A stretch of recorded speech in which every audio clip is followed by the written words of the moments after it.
Hi, good afternoon, everybody. Welcome again to the assessment office hours. Today is May 27th, 2021. Thanks for attending on this Thursday afternoon. Today we are once again going to be sharing various topics related to our assessment as we wind down the assessment window. There are only 5 days left after today for testing. So Friday and then the next 4 days next week, and obviously not including the holiday. Once again, we have a bunch of reminders this week. We maybe have one or two new things, but for the most part, just reminders. So if you've attended in the last few weeks, you'll probably see a lot of the same things. And it's definitely going to be a shorter office hours today, simply because we are approaching towards the end of the window. Please use the question feature in the GoToWebinar if you have any questions. We will address them possibly during the meeting, but definitely through audio at the end of the meeting. And please mute your microphones and also be aware that this is being recorded. The PowerPoint is in the handout section of the session if you need to share this in any way. So we're gonna get rolling here. Again, this should be a pretty quick office hours. We're gonna have we have about 10 slides, and then we will open it up for questions. So if you have any questions, please get them ready, and you can use that question feature in the GoToWebinar. Okay, so again, our CSDE assessment staff here, some of them are on the call today, some of them are not, but Deirdre and Janet in particular here are part of the assessment team. And if you have any special populations questions, please note that their emails or their phone numbers. I know a lot of things have been coming in relation to ESRs, possible medical exemption. So if you have any of those questions, please touch base with Deirdre or Janet. Also, Jeff Gregg is noted here. Jeff's our science expert, also working on the CTOS and other special projects in our office. Jeff's contact information, and my name is Abe Christ. I'm a bureau chief in the performance office. Also, some folks are on the call. Christy Alvarino, who you will be interacting if you have any appeals questions. So if you do have appeals issues or questions, please note Christy's email here and phone number. The best way to get a hold of her is probably the 6860 number. Also, SAT questions, Michelle Rosado here, our program manager for SAT, and then Marlene Shamroy also maybe on the call. Marlene really is the glue in our office holding everything together. Also today on the call from CSDE is Matt Falconer from our communications office. Thanks to Matt, who is helping us out, making sure the webinar runs smoothly. Thanks, Matt. And then also from on the call here, if you have any questions related to the Cambium assessment or for the Cambium assessment team, Amber Benlian, Jen Cho, and Marie Musamechi are on the call. We have our phone number and email here if you need to get a hold of them. Again, we're really trying to promote that number. If you do have technical issues with testing, please use that number. Don't call you can always call us. We'd love to hear from you, but we're gonna probably pass the call on to the CAI desk. So if you call the 713-6860 number, you might end up at this 844 number. Okay, so testing progress. How are we doing this week? We are Zooming. Since last Thursday at 5 a.m., almost 207,000 tests have been started. It's been a big week. I know today we checked the numbers earlier, and today was a particularly heavy day for testing. So things are really moving along. We've received preliminary participation rates or completion rates. Mind you that participation isn't as big of a factor this year because of the waiver, but in terms of completion rates, things have been looking great. There are pockets of districts and schools that are waiting towards the end of the window that we've been kind of worrying about and watching, but for the most part, many districts are looking fantastic. Well above 90%, and it really hats off to you that have worked so hard to make things happen this challenging year.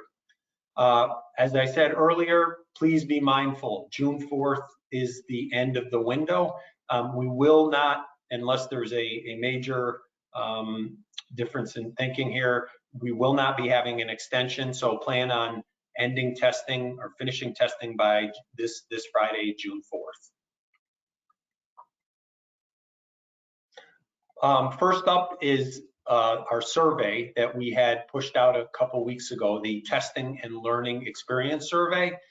Thank you so much to the many districts and students that have already submitted the survey. We've had many entries, so thank you for submitting this learning survey.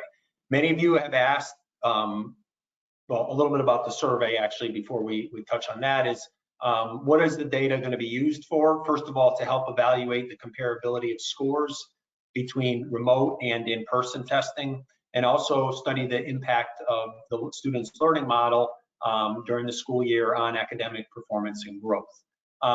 And keep in mind that the survey, you do have until June 18th. It doesn't close on June 4th, so keep in mind that on June 18th, the survey will be closing. A number of you have asked, hey, can I see the survey before my students take it? And absolutely, that's a very good question. So if you go in this week's student assessment news that we had sent out earlier this week, you will see that I believe it was sent out Tuesday, I want to say. If you need it, you can certainly email me, but it has a list of the 9 items that are in the survey. We are estimating too that students will take about, it is going to take about 10 to 15 minutes to complete the survey. So you do have the handout. If you don't have the link to the survey quite yet, the survey can be located here off this link. In order to get into the survey, you'll just need, well, students will need their SACID and first name, and that's all they need. They don't need a session ID. You don't have to set up any session or anything like that. They just need their SACID and their first name, and then they can take it with Chrome or Firefox, Safari. You do not need a secure browser to take the assessment, take the survey, excuse me. And one other thing too, you do not need to proctor it necessarily like a test. There is no manual. We tried to make it as straightforward as possible. We do ask for the student SACID because we will be connecting student demographics to possibly the results of the survey. So that's why we're asking for the SACID as well as the student scores. Okay, so thank you again for those districts that have already jumped in on the survey completion. In terms of test completion, as I mentioned earlier, we have many districts that are well above 90%, and we really appreciate the hard work that's been going into that. We do have some districts that are working towards that 90%. There are some awesome resources here linked in the handout that you can use to track participation. Keep in mind that in TIDE, there's the monitoring test progress reports. Really, you can use these resources, but it's as simple as logging in to TIDE, hitting the monitoring test progress, and you see all these reports here that are highlighted, and you can use those to monitor participation. Okay, so we're doing all this testing, obviously, but what about reporting? And we've had this slide in one form or another the last couple weeks. Don't forget, reporting is right around the corner. And before I go through these dates, be mindful that these dates are still somewhat tentative until we have a chance to do our analysis, but this is the scoop at this point. In late June, we are planning to release on the centralized reporting system for Cambium, the NGSS, Smarter, CTAA, and CTOS in-person testing results.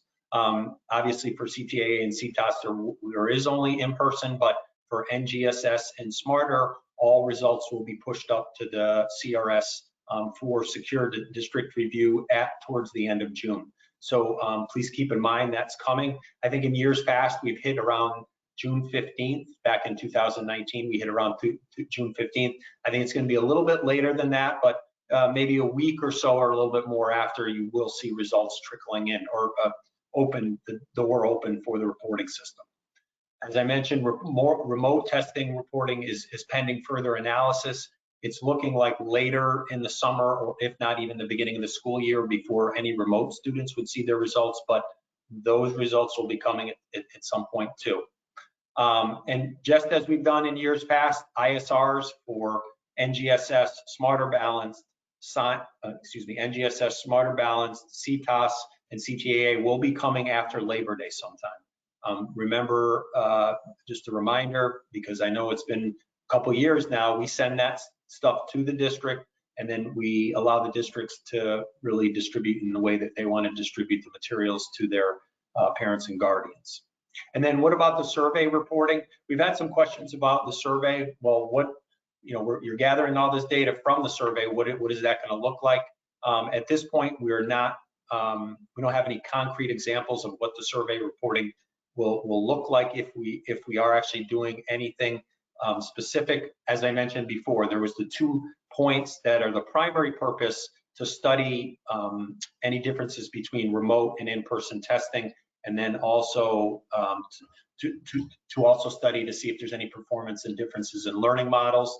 That's what we're using the survey for at this point. It's potentially we could be doing some other reporting, but we don't have any information on that just yet.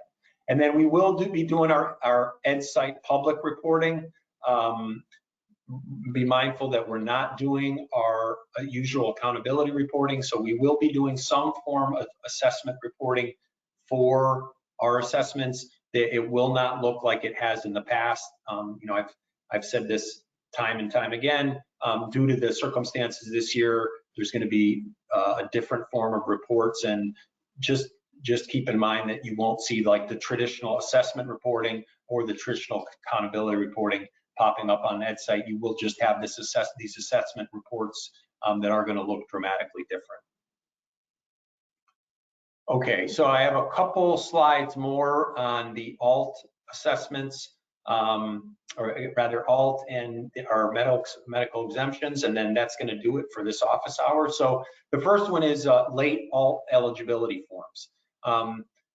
We had asked originally that these forms were submitted back in February of 2021, but we recognize that for various reasons, a lot of districts have not submitted these eligibility forms for the CTAA and CTAS. If you have not, please call the CAI help desk to request the assessment indicator be set to yes in order to test. This is the same number that was mentioned before, the 844-202-7583. This is turning into an extremely common variety of question we've had this year. I know Deirdre and Janet have been really deluged with these questions coming in. So if you have not set it, please note it to the help desk here. And then finally, medical exemption procedure. I know this is the time when this becomes more of a concern. If a student is unable to attend school or is medically or emotionally unavailable for homebound or hospitalized instruction for the testing window, this is the time period where you're going to need to act. If you go to the Appendix B of the assessment guidelines, there's some specific directions on how to do that. And those medical exemption forms must be submitted no later than June 11th, 2021. But if you tried interacting with us about these situations earlier in the window, our advice at that time was usually hang loose, wait until towards the end of the testing window. Now though, since we are here, you really should be considering these closely if you have situations where a student might be eligible for a medical exemption. And again, in order to be eligible, this red text here really is the crux of that criteria. Okay, looks like we've reached the end of our short presentation today. I'm going to see if we have any questions that have come in. I don't see any questions quite yet, so I will wait a minute or two. If you have any questions, again, our CAI colleagues are on the phone, and we would be able to, we'd love to take any. If we don't know the answer, we will get back to you, but please let us know if you have any questions. We'll just wait a minute and see if anything comes in.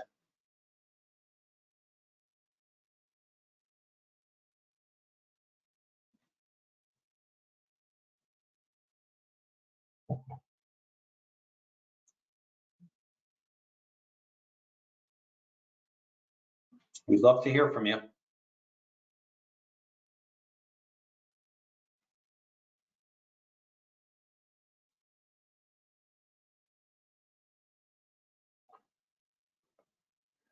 Right this here, yeah. So we take all questions, and sometimes they're, yeah.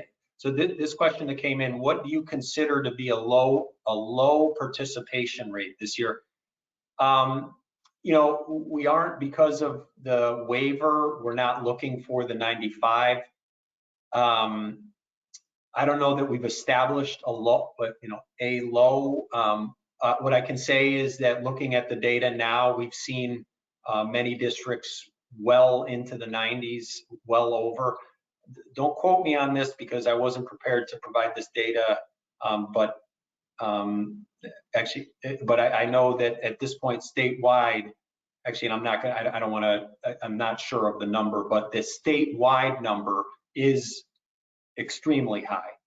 So so I don't know that we have a particular, okay, well, X percentage is low necessarily, but I can tell you that many districts are well over 90%. And so that's what we're looking at. I don't know if that helps you with your question.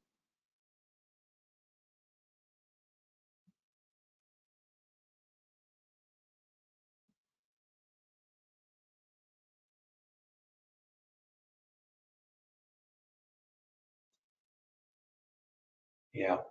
So another question came in. Thank you. It looks like a medical exemption is for the entire window. Yes, that is correct. How do we address a student who has participated in part of necessary state testing, but now has a concussion and may not complete it? So that's a good question. I would really, for this particular case, the concussions are tricky.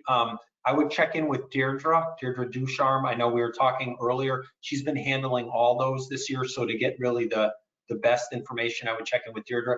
What I can say is in cases like that, obviously the student's health is the most important thing. And given this year where we are with the waiver, I don't know that I don't know that I would be risking anything like that. I'm not that I would it even in a regular year, but especially with the consideration of a waiver, it's really, if you have a medical issue, nothing is more important than the student health. So how that would work with the medical exemption, again, the medical exemption definition is it's the entire window. So I would check in with Deirdre on that. Sorry, I can't give you 100% answer on that one. Yeah, like I've said in all our presentations this year, just because of the nature of things, the most important thing before, and I don't think I have said it in this presentation, when it comes to participation, it's students' health, it's the community's health, it's the staff's health at each of the school. So before you think about any of testing, please keep that stuff in mind, whether it's whatever the medical situation might be.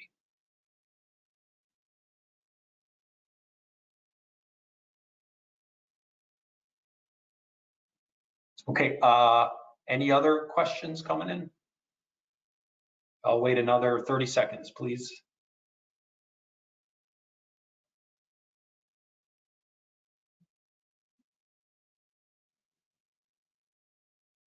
As I'm waiting here too, I know some of you, we've been emailing and communicating with some of you for low participations. And if you are fine with that, you don't have to follow up and respond. We just want to check in. Because we're afraid that if some districts like just haven't tested in a particular school or grade, we, believe it or not, have had that happen in years past where the testing window comes to an end and a district will say, oh my goodness, I forgot to do the PT maybe in math, or the CAT in math, one test, and without that you don't have a complete score. So we want to just be careful. We want you to be aware. So if our reminders are annoying, you can just delete them, but we're just really trying to encourage you to use the participation reports, the completion reports to track things. Okay, I'll give it another few seconds.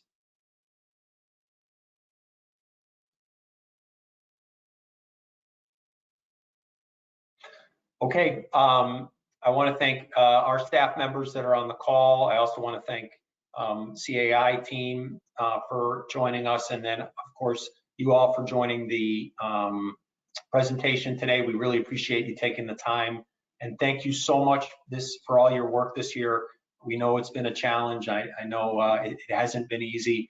We see the work. It really is an amazing thing, and our results will be out soon, so you will be able to see what the result of all that hard work was. So if you need anything, CT student assessment at ct.gov, please email us or call us at 860-713-6860. Thanks a lot. Stay safe and have a great afternoon.